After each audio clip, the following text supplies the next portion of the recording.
Hello, good morning. It's the morning for me, and we've got the new patch today. My, I guess my voice is a little bit off. Just been, I guess, a little bit sick. Montreal has been hit with like some, I guess, pollution from forest fires or something. So I think that got me. So a little bit of a sniffly nose and all that good stuff. Anyways, I'm extremely tired. I'm gonna take a little sip of my coffee. And this week we have something about 2,800 download.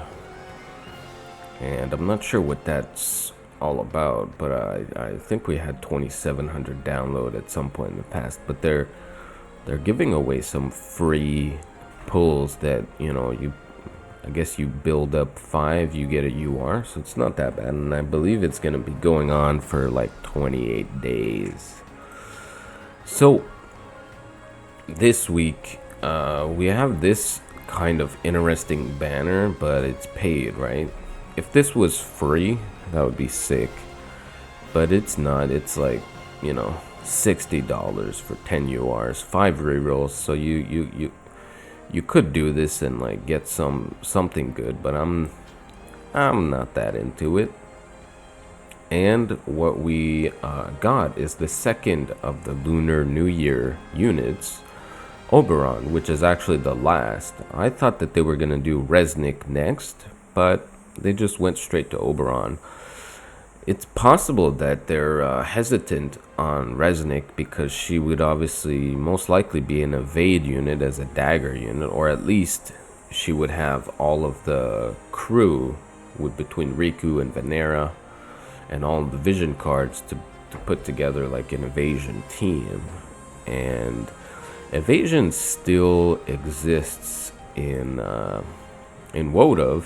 It's just not as prevalent, but when you do see it, like when I see evasion, it still does kind of does what it's supposed to do, which is kind of dodge attacks and all that stuff, and it can be hard to beat them, especially if you're like me and you're not really gearing for accuracy. I have a little bit of accuracy, but not enough.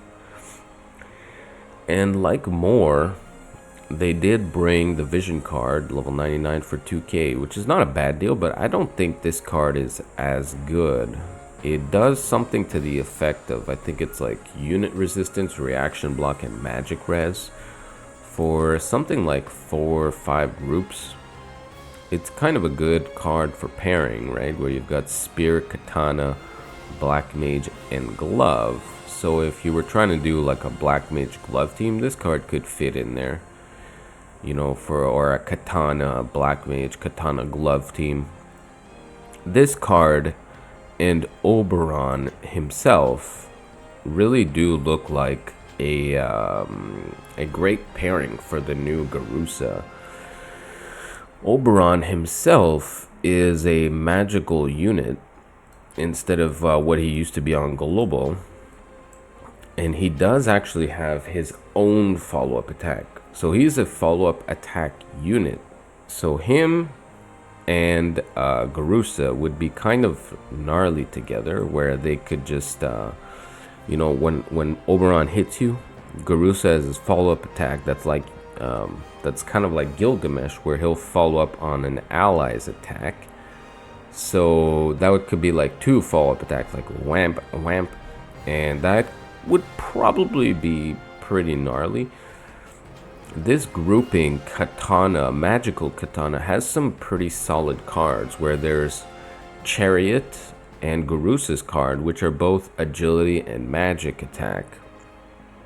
So together, that's kind of like a perfect combination of to boost the follow-up attack damage and be very, very fast, which is basically the best way to kill people, is with speed and damage, right? So I think that we're gonna be seeing this guy a lot in JP, just mainly because of Garusa, right? The main pairing of Garusa for a while was with the water katana unit, which is still like a solid pairing, but this might be slightly better. So I'm not gonna look at his kit or anything. You know, feel free to do that. One thing that I did want to shout out, okay, to WOTV Calc and Bismarck. When I looked at it this week, it seems like Bismarck has put in a lot of work to get those untranslated effects and actually get them into the calc. So big shout outs to Bismarck for doing that.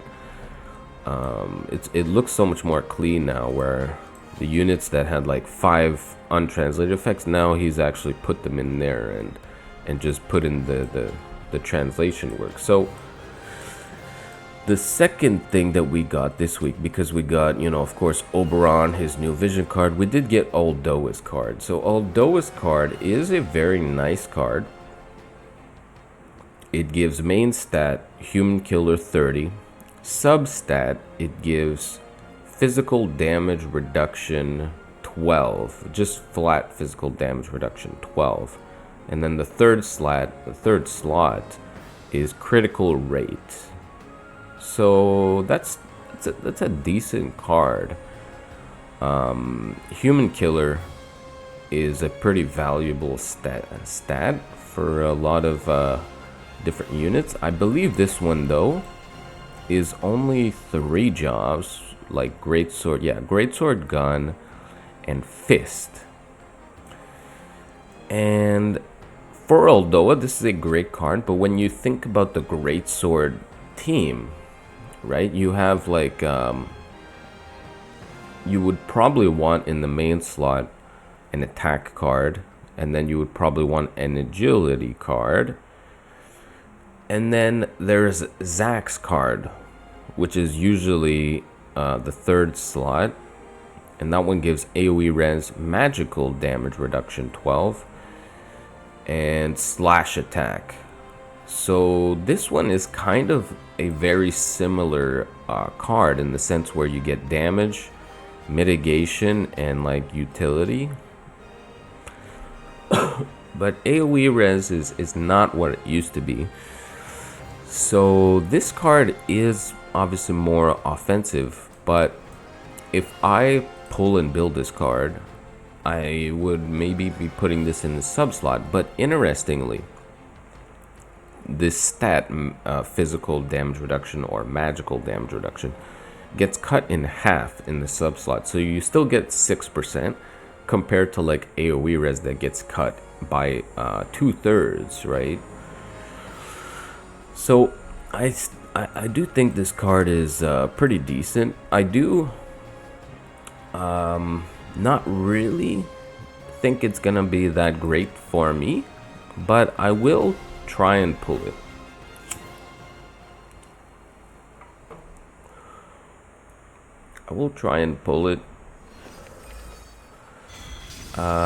Hopefully I don't have to go to pity for this thing, but it's looking like this pull won't be it.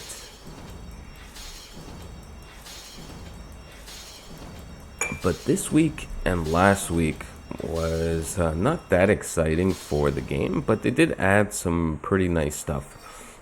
Oh, there's one more thing that actually I did want to try to look at. There's a new UR gear equipment. Let's see if it's there. It's like, it looks like Black Rose Helena's staff, and it's got 10% magical damage, 10% of course, increased magical reduction penetration rate. So I think they started introducing this stat where it's penetration of magical damage reduction. So that new type of stat that we're seeing, where it's just like flat magical damage reduction or penetration, now they're introducing penetration for that. Oldoa has like 25% penetration to that. So this staff is kind of really nice. Decrease skill activation time 400, magic attack 20, and then when using a non skill, there's a buff, but I don't know what that is. It's all Japanese. Increase magic by 30. So yeah, that staff's actually really good. Now the problem with getting that staff and getting the warrior sword is you have to go in there and clear it with the units that have been like kind of upgraded. So it's actually really hard because you can't just roll in there with your best units. You have to go in there with, I guess there's like a cost limit, and you have to use like the units that were upgraded. So it would be like staff devouts like Soul, Black Rose Helena, even like things like Renan, which I don't have any of those units worked out.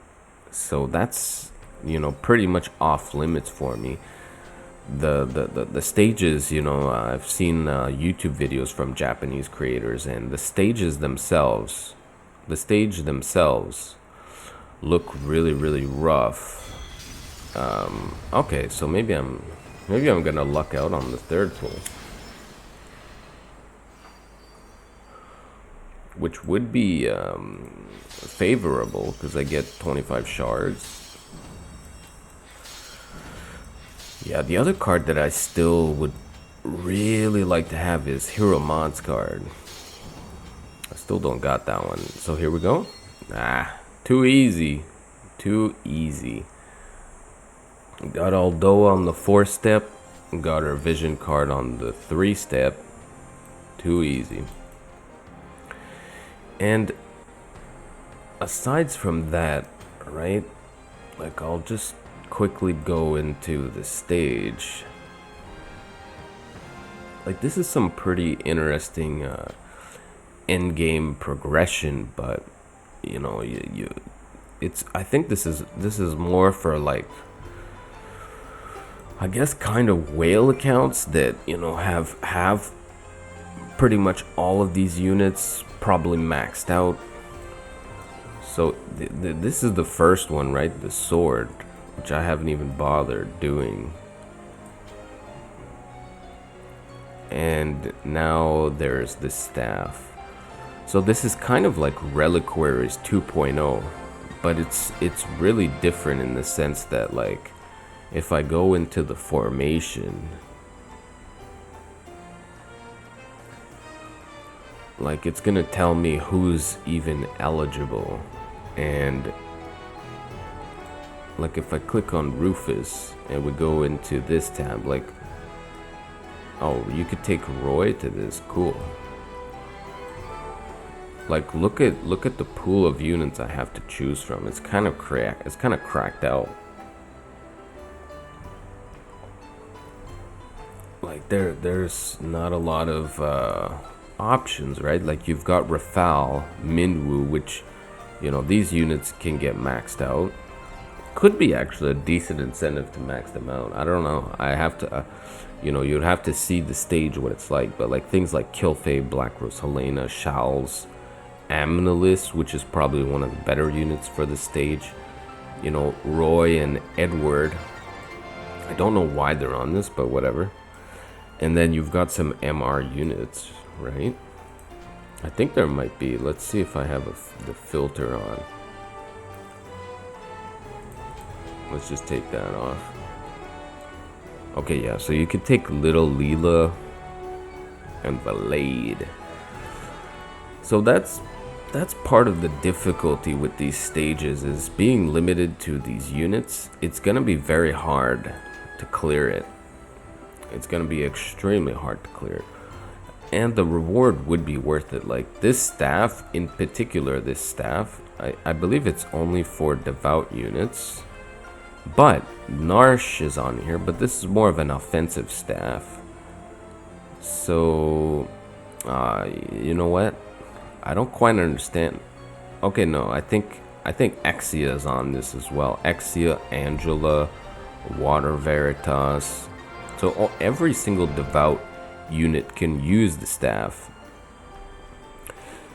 So it would be a pretty decent staff to use, probably comparable to the wizard rod in some ways, just because of that magical damage reduction penetration rate of 30%. That does make this, you know, a step above anything else that's ever come out.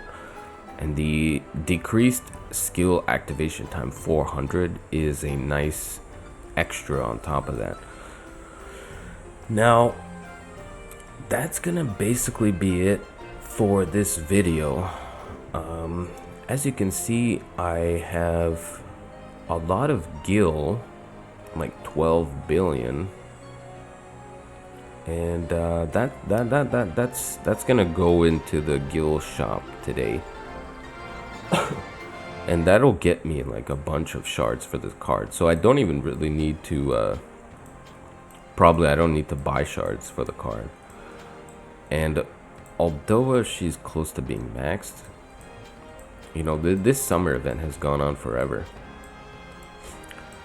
But yeah, there's, I'm still thinking about this, the 2K paid for Bradley. Could live without it, but would be nice. Aside from that, free pulls is always nice. I feel like these need to come around more often, but you know, it is what it is, right? They're trying to make money, so they keep throwing at us these UR pulls for money. And in 10 days, when FMA goes away, that'll be September, and I do wonder what's gonna be upcoming, right? I have a feeling we might see another rerun collab, because that would kind of make sense, doing 2 rerun collabs back to back. And then October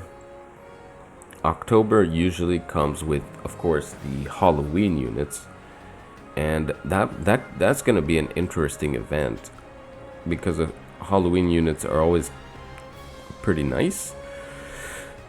But what could be interesting is if they do something like a new collab plus the Halloween units. So the last thing that they added this week is one of these shard packs, which are always kind of interesting. For what, like $6, you know, you could get some shards for all of these newer regular pull units. So I do like me some of those. I might get this. I'm not entirely sure. I don't know if I care that much for spending and all that stuff on the game. But aside from that, that's basically it. You know, all of these units, I don't have any of them really high level, so it is what it is. And Oldoa, I am a little bit excited to have her going like almost level 99. I think I've almost got her level 99 now. Where is she? What? Oh, there she is. Like probably by the end of the week I'll have her ready to go. Yeah, almost there. And then for vision cards, the vision card situation for Greatsword is not that good. Let's take a look really fast. This is it. So this is my card situation. So these are magical scaling cards, which I don't need, but these are my 3 main slot cards that I've been using, and then I've got like a variety of potential sub slot cards that I could work out. This one definitely fits in the best, being a physical card. This one, these 2 cards, and then maybe this one eventually. Yeah. Anyways, boys, Umbra Rays said that he's gonna soft quit WOTV, Said maybe he'll come back in the future if if he feels like it, if he wants to take a look around. Personally, I've been seeing a lot of people dropping out all sides of the game. I think it makes sense during the summer. Less people feel like playing games. It's different in the winter when you're really like always inside. You don't want to go outside. You don't want to, there's not that much to do. But I think it's just normal gacha game stuff that the game is just slowly dying. But yeah, momentum wise, right, they added the new interlude missions, right? So we're going on the interlude for chapter 3. So what that kind of means is that we are going to see a chapter 4. Now, is chapter 4 going to be the final chapter of WOTV? It very much could be the final chapter. It's supposed to be a time skip where we're going ahead of time. And after all of chapter 4 is said and done, that could be their way of kind of wrapping up the game. But there's also the possibility that, we may see a chapter 5. That's really gonna depend, right? But it's possible chapter 4 is the end. And how much time is chapter 4 going to take to release? It could be like a year. So that might be what we're looking at for WOTV JP, is one more year, maybe a year and a half. And then they will make like a conclusion of the story for chapter 4, say their goodbyes and just wrap it up. EOS the game after like, what are we're going on the 6th anniversary, so maybe like the 7th anniversary will be the end of the game, maybe like a little bit after the 7th anniversary. We'll see. Anyways, rambling as usual. Peace out, guys.